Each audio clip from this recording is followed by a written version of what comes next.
In this video, I'll show you how to protect a file with a password before saving it to Google Drive. First, locate the file or folder you want to protect. Right-click on the file and select Add to Archive. A new window will open. Under the Security section, enter the password you want to use. Type the password again to confirm it. You can also select Encrypt file names for extra privacy if the option is available. Now click OK. The software will create a new zip or RAR file protected with your password. Next, open Google Drive in your web browser.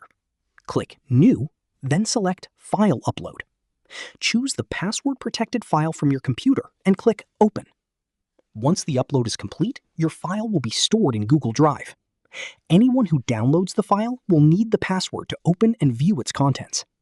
That's it. This is how you can password protect any file or folder before uploading it to Google Drive.